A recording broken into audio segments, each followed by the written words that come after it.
Welcome to the MSDW podcast. I'm Jason Gumpert, editor at msdynamicsworld.com. This episode is all about buyer experiences and, in particular, what businesses are doing to enhance the way buyers buy. I'm talking about this with Greg Hall, the Director of Product Management at Cincom Systems. Cincom is the sponsor of this episode. And Greg and I discuss where CPQ solutions like Cincom CPQ Sync, that's CPQ for Configure, Price, Quote, fits into the Dynamics 365 landscape today, from meeting the needs of sales teams to fitting into deployment architectures that are largely SaaS-based. And new CPQ-related implementations are still very often a first implementation, Greg tells me. In other words, many sellers are just getting started with meeting modern buyers' expectations. We talk about where Greg's clients are today and where the more advanced capabilities are headed. All right, Greg Hall, welcome to the podcast. Thanks for joining me today. Hey, thanks, Jason. Thanks for having me. Yeah, well, maybe we could start by just having you give a little introduction about yourself, your role, your organization. Yeah, sure. Sounds good. My name is Greg Hall. I'm the Director of Product Management at Cincom Systems, and have been running head of product for about the last 4 years now. I have been with Cincom for a little over 10 years, and actually Cincom has been around for quite a while. We are one of the oldest software companies in the world, 50 plus years, quite a tenure in software. And we've been in a number of different markets and offered a number of different products in various industries, from manufacturing to insurance to services. We even have a software product that we offer called Small Talk, which for anyone that is a heavy-duty object coder would completely geek out over. We have quite a community around that. But yeah, we have a number of things that we've offered in the markets over a number of years. So my job at Cincom as head of product is to drive our B2B offerings in commercial software. Specifically, we have made a pretty large pivot over the last couple of years. So we've been in the business for about, like I said, 50 years, but we've never really had a true SaaS business. And as we've imagined what SaaS means for Cincom, the first foray into that is a reimagination of our CPQ offering, which is now called CPQ Sync and has been in the market for, I guess, a little over a year, and starting to gain some momentum around that, and really excited about where we're going to be able to take products like CPQ Sync on our platform, along with other offerings that we're going to be able to put together as we go forward. Okay, yeah, well, that gives sort of a good indication of one of the first things I wanted to talk about, which was how the technology around sales has been evolving. You mentioned the change to SaaS, which I think most of our listeners can appreciate, and the transitions that go into that. Any other sort of maybe high-level observations as we get started here about sort of how digital selling has evolved, and maybe how some of the technology is being applied by organizations out in the market? Well, I'm old enough to remember what digital selling looked like back in the late 80s and early 90s, where you had basically brochureware sites and product catalogs that were just kind of thrown up on the web, where people could get an idea of what a company offered. And as time has gone on, as bandwidth has improved, as companies have been able to reimagine their businesses, there's been obviously a large transformation around that. Look at, for example, what Google Ads has done to the digital economy. Google is just this massive beast, right? But Google Ads is their primary revenue driver, and we as companies leverage capabilities like that to help drive our funnel, right? All the way at the top of the funnel, as we're trying to get connected with prospective customers. So, lots of tools like that have now come into play. So now you introduce, those kind of online capabilities where, we're reaching out and making connections with customers, and you have companies that are changing their sales processes that were back in the day they had maybe Rolodexes or spreadsheets that they were using to manage their sales processes. They might have even built their own sales portals or built their own CRM systems to try to stitch together an experience to track their customers. Well, that's now has evolved into platforms like Dynamics 365, where you have a complete selling experience across the table from the first connection of the customer all the way through care and feeding of them. So that that progression from the very simple days of brochureware to where we are today has been really neat. And now you add the cloud into that, where they're able to reduce the risk in technology, moving from capital expenditures into operational expenditures. So they're shifting their risk and their expenses in different ways. So we at Cincom have been looking at that over time, and now we have been able to take a product like CPQ Sync and fold that into seamlessly into Dynamics 365 sales, and we're able to work with sales teams on things that are very complex, like air compressors that are very customized for a business, and allow salespeople to align the capabilities that a customer needs, which happen to be very unique to them. And back in the day when you got these complex products that they're selling, and a salesperson is working with a customer, they may not know without talking to the engineers on the manufacturing floor if they're able to do it well. Tools like CPU Sync bring all that capability, all those dependencies into an automated form, and allow the salesperson to work with their customer. And instead of it waiting days or weeks with factory engineers, they can do it in real time, not only on the product configuration, but also in pricing. So all that power now becomes right at their fingertips. So we have a customer called BGE Home who sells water heaters to their customers in their home. They can now take a tablet to their customer instead of bringing these large books that they used to bring. In fact, we had we had a panel with them, a couple weeks ago, and the lead manager for BGE Home went talked through that process, and it was really enlightening. I as a product manager at Cincom understand that, but to hear Andy talk about that and talk through that process, I thought was really cool. So now you've got the customer has what they want, instead of them having to wait for something to show up in the mail.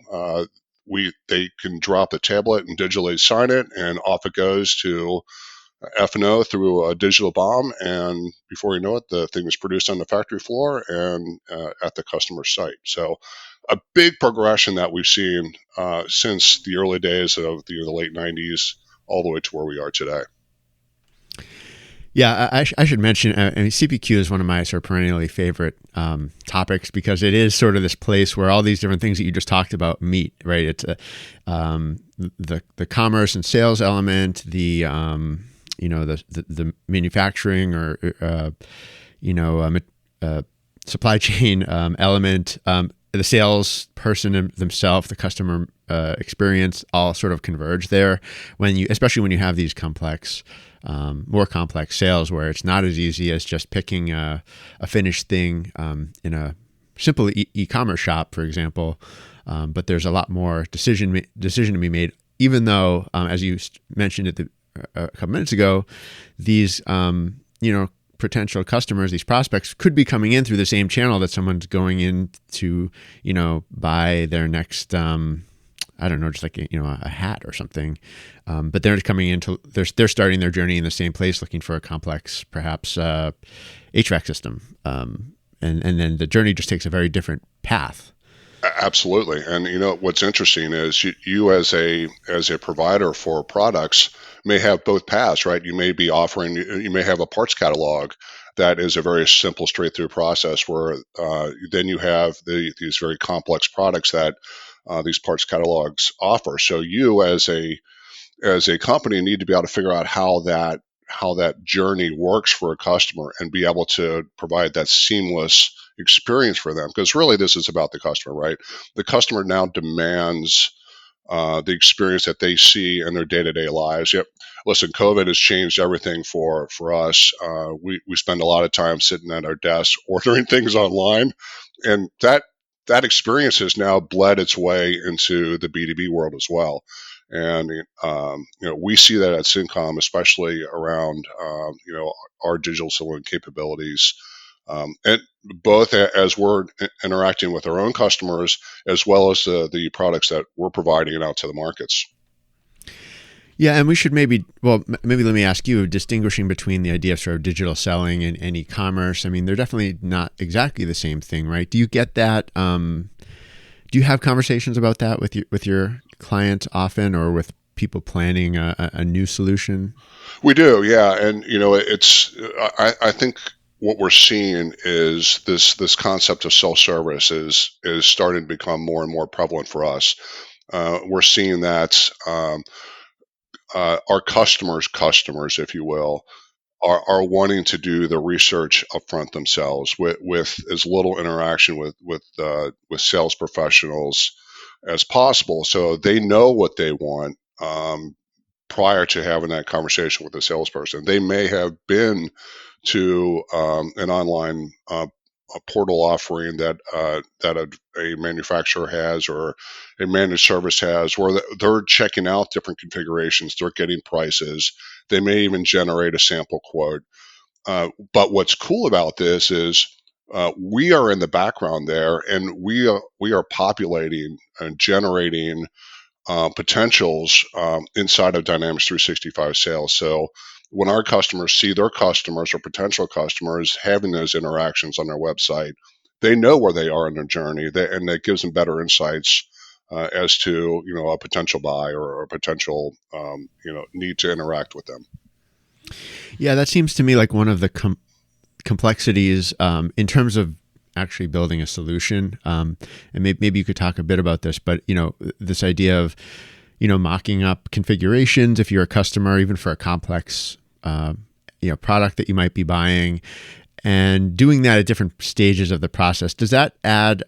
Is that one of the big challenges from the perspective of actually the solution that you deliver to your clients for them to run against with their customers, the ability to sort of have these configurations and items that their customers might be buying, but one designed at the very top of the funnel, one designed sort of after a couple discussions, another one when they're ready to buy. So when we interact with our customers, they're trying to figure out how they can best represent. So we deal very much so in the complex selling process. If they're just offering like you said, a hat that just has sizes and colors, they'll typically take that through their standard sales process. But where they bring us in, especially around CPQ Sync, is when they need to represent something very complex and have that at their salesperson or even their customer's fingertips for them. So the heavy lift for us is really in the beginning when they understand or they're trying to figure out how they can transform themselves. Like I mentioned earlier in BGE Home, all their stuff was in spreadsheets and in paper. So that their product engineers worked for a long period of time digitally representing those dependencies for those water heaters in automated form. So when their salesperson interacts with them using a tool like CPQ Sync, it's all there. Not only, like I said before, not only from product configuration, but also in price optimization. So we can handle both of those complexities through CPQ Sync as we allow them to build those rules and those dependencies up. And then they just plug that right into Dynamics 365, and it's seamless to them. So as a customer, our customer's customer is interacting with their sales portal, they may not even know and probably won't know that CPQ Sync is driving those behaviors. As far as they know, they're just in Dynamics 365, and they're working through an understanding of what they can and can't put together as they're trying to build that configuration for that product. All right. With regard to Dynamics 365 in particular, in working with your clients, do you have any observations on things that you've seen companies trying to do to enhance the sales experience in other ways within the system? Yeah, I mean, I think one of the key things that they're trying to do is remove as much friction as possible from their selling journey. Right? They want to provide as much ability for their customers to get to the end, which is to make a purchase. So we're now trying to not only leverage their ability to lift those dependencies into digital form, but also provide ways for them to get those proposals to them, to get them to sign it. So we've introduced things like digital signing through DocuSign. We have different ways of communicating to them through different channels. We're also now trying to leverage, as we gain large data sets for our platform, machine learning and AI. So those kinds of tools are starting to become more and more prevalent, and we want to start to leverage those as we go forward. All right. Does it? One of the things about this type of technology is that it's amazing how what a wide variety of types of products can be sold using it. I mean, we've talked already about sort of heating and cooling for home. I think that was in with the Andy on the panel. That was, I think, for a consumer. That particular product was a consumer product, but obviously it goes to industrial too. Are you ever surprised by some of the products that you see that have complex configurations or that are doing types of configurations you maybe hadn't imagined before? Yeah, we're always amazed at the kinds of things kinds of opportunities that people bring forward to us. One of the things that as we were reimagining CPQ for CPQ Sync, that became clear to us was a very interesting market was in managed services, where you're still offering products, but it's as a service. So we have a customer who offers services to schools throughout the Midwest, and every year they put together a set of managed services proposals to those schools where they'll drop in routers and server gateways in schools, and instead of those schools having to make a capital purchase, they do that as a service. Well, they're leveraging CPQ Sync to drive those service offerings all the way from the configuration of what those schools need, from a set of schools all the way down to the closet where those services, those particular capabilities might be installed. So it is really remarkable how many different things you have complexity that you wouldn't expect a solution like CPQ Sync to offer. And we see many more opportunities outside of traditional markets as we go forward. Because if you think about it, there's lots of complexity in the world around processes and services and products. It's just a matter of whether or not there's a need for the capabilities like CPQ Sync. Yeah, that is a very interesting one, and I do wonder how much more momentum that model will get. You could almost imagine it transforming a business in a whole range of industries. The idea of sort of flipping from the product to the service. I know something Microsoft has, at various times, sort of encouraged its partners to do more of, and even encouraged its customers to do more of through. It's had reference customers in the past that have sort of tried to make that transition or have done it to some extent, where they're really selling the service, and even if it's a very big, complex, an engine or something, they'll still try to. They're looking to sell that as a service, right? And if you think about it, that's the nature of SaaS, right? It's that we are removing that risk and that investment, and actually this is software we're talking about here. Hmm. And instead, we're offering it as a service where you can subscribe to that service, take advantage of the capabilities without assuming the risk of, taking on the expenditure of server farms and all the other stuff around it. So that dynamic is there, just in different forms. Yeah, absolutely. When you look at sort of other opportunities with Dynamics 365 and companies that are deploying Dynamics 365, are there sort of big opportunities that you keep stressing to your clients that are on the D365 platform, things that you would love to see them do that maybe they're still in the process of thinking about adopting, or not quite at that point yet, things that require maybe more maturity in their adoption of the systems? Yeah, and it does really start with where they are in a digital maturity level.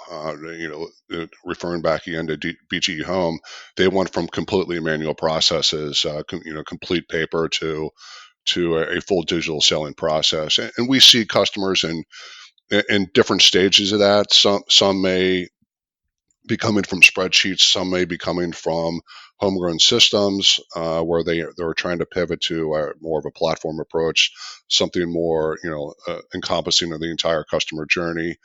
Uh, but as they achieve more maturity level and they are able to see more capabilities, for example, connecting their sales processes to their ERP or to F&O, creating digital bombs that are able to fulfill on demand, doing straight through selling processes where they're able to capture a purchase digitally versus having to submit a PO or go through those traditional buying processes. The more maturity we see with people, the easier it is for them to take advantage of the power of a platform like Dynamics 365. Yeah.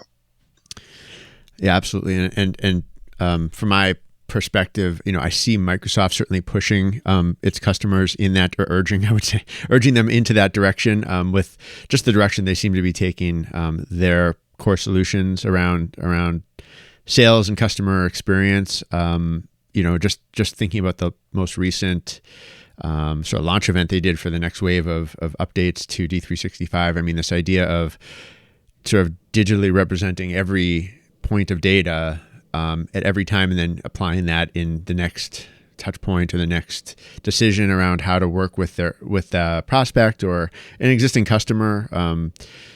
Microsoft seems to have a vision of that's where they want to push everyone. And like you said, I don't think everyone's certainly there yet, but I think it depends on the industry too. Mm-hmm. Manufacturers, we sell into manufacturing. We have other products that sell into insurance. Those are typically very risk averse, and depending on the manufacturer, they tend to be a little bit less tech risky, if you will. So they bringing them along sometimes can take a little bit longer. Not all manufacturers are that way, but we do find that we do have to pull them through in some cases. But once they get over that initial hump of that that digital transformation, and they see the power that can be at their fingertips, then that momentum starts to gain throughout their organization, and it helps to drive those business automations. Okay. Yeah, and I've certainly heard that before. Manufacturing is an industry where there's a huge opportunity to achieve some of those things, but it does seem like it's often lagged a little behind compared to other industries.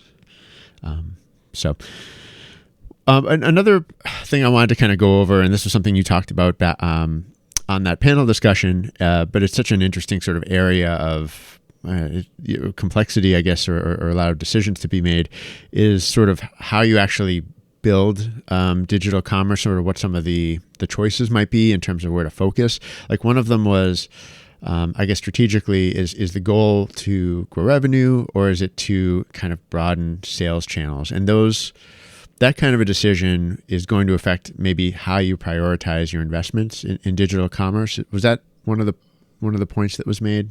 Yeah, absolutely. And There's just a number of reasons why people want to go through this journey, and definitely they want to be able to grow revenue, right? They want to increase their capabilities to bring in more opportunities into their channels. They may be launching a new division or a new product, and they want to be able to get it closer to the market quicker. So there's opportunities there. But really, and what I heard on the panel a lot, and I fully embrace, is this is really being driven by the customer. This is all about creating a better customer experience, because that's what customers are demanding. I mentioned that a little bit earlier, that they're bringing their their own personal buying journeys into the commercial world, and have the expectation that you as an organization will be able to provide them with that seamless experience that they can try before you buy. You can configure something that looks the way that they want without having to have 20 phone calls with a sales professional, that they can do their research and then bring a salesperson into the equation when they want. And ultimately, as as they're bringing those customers forward, that uh, increases customer satisfaction. That's what we really are driving for. Is a happy customer. Means that they're telling the people that they interact with, which brings more business to us. And then beyond that, when you start to digitize these processes, when you automate sales flows, that while there is an investment in the beginning, the return on that investment, the cost reduction around automating those processes into a platform, um, definitely reduces your costs. That hits on your bottom line, especially as people pivot from those on-prem investments to the cloud investments, as I mentioned earlier, going from capital to operational. That's a huge thing for organizations.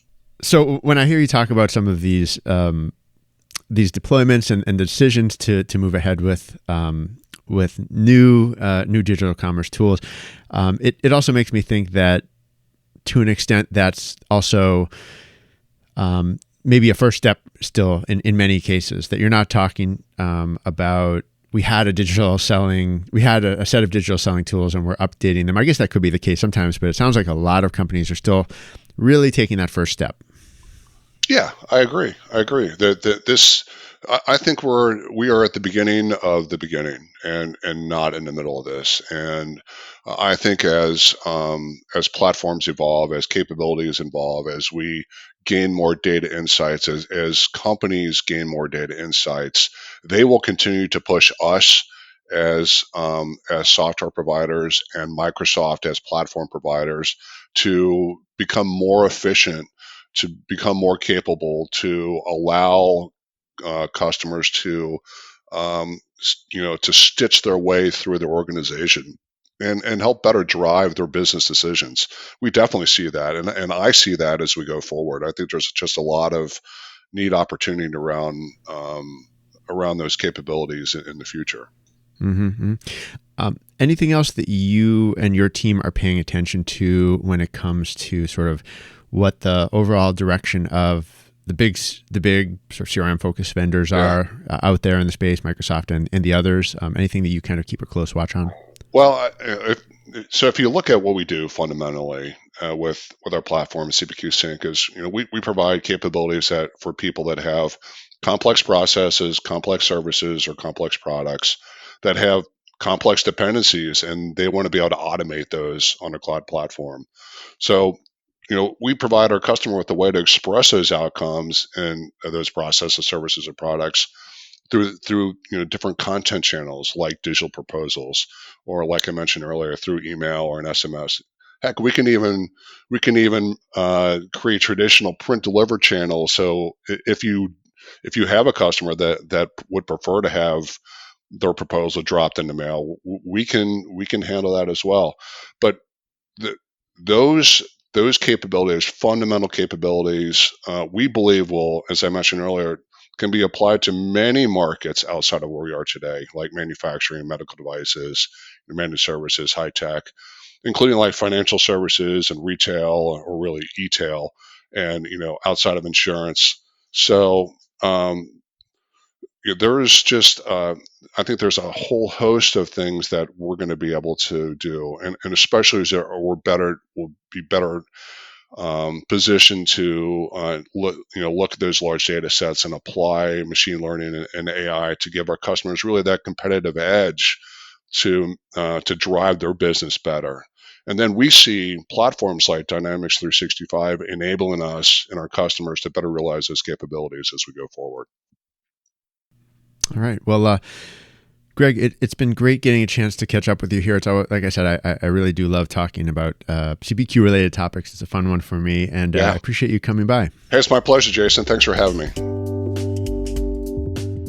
This has been another episode of the MSDW podcast. My thanks to Greg Hall for joining me once again. Want to see how CPQ can help you? Visit cincom.com/CPQsync. That's cincom.com/CPQsync to learn more. And that's it for this episode. You can reach me by email at jgumpert@msdynamicsworld.com, or you can follow us for updates on Twitter or LinkedIn. Until next time, this is MS Dynamics World, signing off.